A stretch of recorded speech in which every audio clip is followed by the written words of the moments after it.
I want to talk to you this morning about feminine amnesia that we can see in the collective. And of course, if it's in the collective, we can see it in the individual. If we look within ourselves, we can see threads of this. Now, there's a million things that we can list that we know have happened throughout history that would have caused this deep suppression, accumulated, leading us to this point in history where we are, where I would say we are not holding the holiness, the sacred within us, not holding the feminine responsibility. And as I sat with it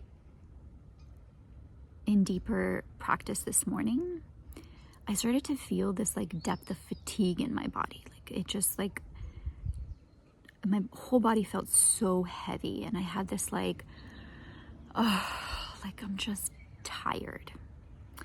And it made me think of this idea of feminine amnesia, and what doesn't seem, but I think is actually selective, and probably with good reason for a really long time.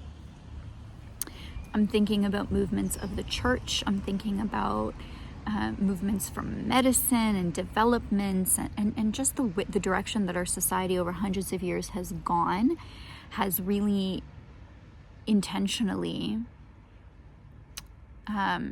pushed certain parts of the feminine down to the point where that exhaustion became the norm.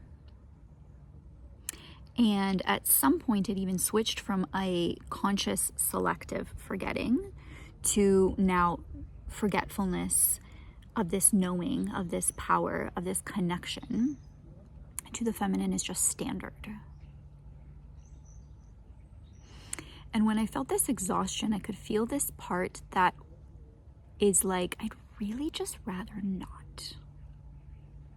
I'd really just rather not hold that responsibility. I'd really rather not get into holy and get into the sacred. And I just don't want to fight.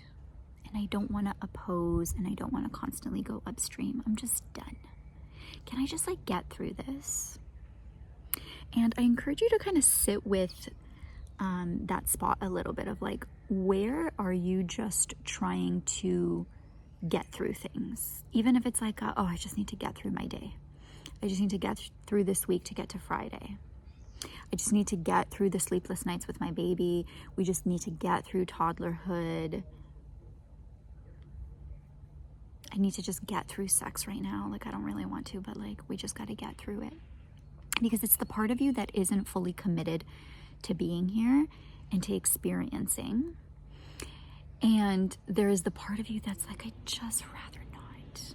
So I'm going to act like I can't see it. And there's a deception in that, like, well, I can't see my holiness. I can't feel the sacred. Like I'm not that powerful. I don't have that much energy.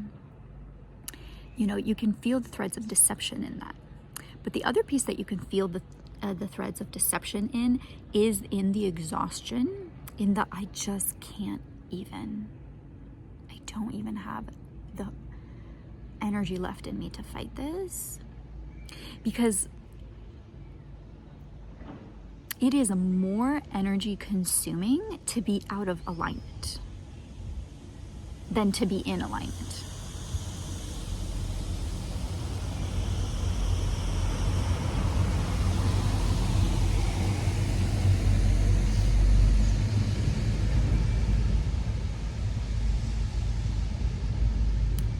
It is more energy consuming to be disconnected and out of relationship with your holiness, with your sex, with your life force, with the power within you, with your responsibility as a woman on earth. That's actually the draining, energy consuming part. Being in connection and in relationship with those parts of us is life-giving. It is energizing. It is not work. It is not effort. It is a beingness, and it is a right relationship. It drains us a lot more to be playing small, playing powerless, playing irresponsible, playing unholy, unsacred, than to step into rightness, even if rightness feels like being a lot bigger and holding a lot more. And I can see how that can be like a mind fuck for the mind a little bit, because it's like, well, no, there's more here. So naturally that will require more of me. That's like the fatiguing thing. Like, I can't do that. But it's not. That's the trick. Because you're fueled by the deeper thing, and you're flowing with the energy, with the guidance, with your own soul, with God. And you're fueled by something that is bottomless, limitless. It does not feel fatigue.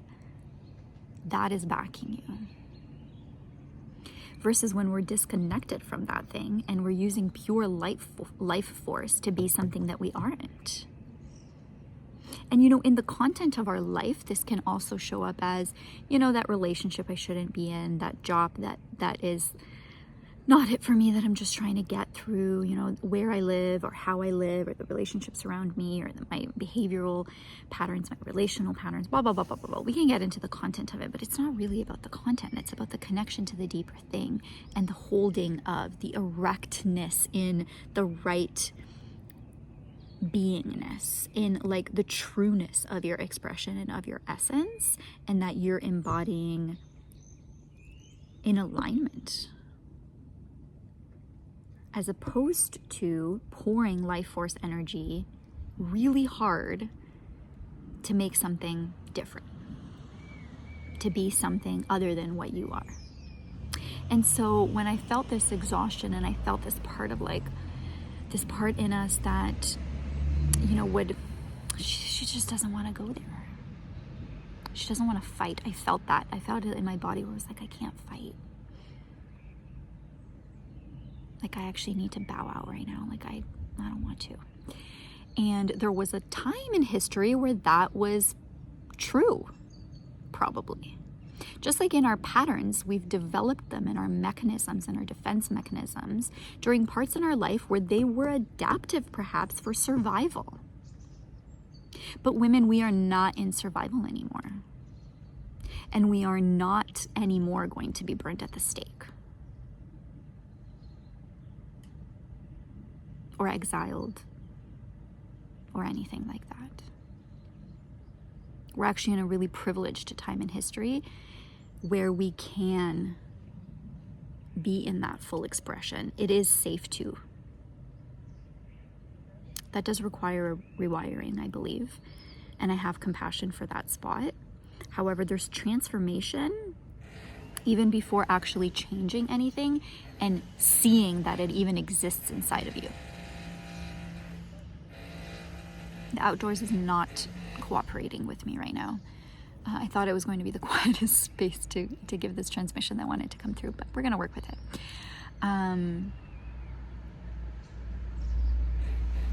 It's safe. And it's not a fight, and you don't have to fight, and it's not about opposition. That's not how we're creating things anymore. You just have to be. It is a parallel path to the other options of misalignment, of unholiness, of the anti-life movement. I'm not in opposition to it. I don't give it my energy. I speak to it and point to it at times, but I don't give it my energy.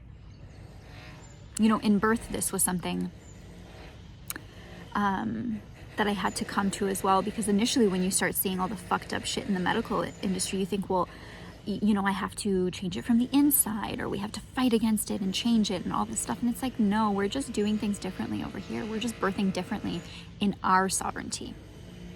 And this is the same. There's no patriarchy we're fighting against, or the feminism that's aligned with patriarchy, by the way. I'm not fighting or opposing anything. I'm actually stepping into something, because that creates ripple effects around everything and everyone around us. So what is the part of you that just can't be bothered, that doesn't really want to hold the responsibility, create that thing, make those changes, admit to being holy, see the holiness, the sacredness, and everything that comes with that. Because when you can see where she's kind of tantruming and where she's really coming out and where she's leading, you can step in with your conscious self, because consciously you may think you are fully in alignment with your holiness, with your responsibility, with the sacred, with life. But then there's this part that's like kind of dragging her feet and like, actually, no, we're not going to really go there. Not too deeply, at least.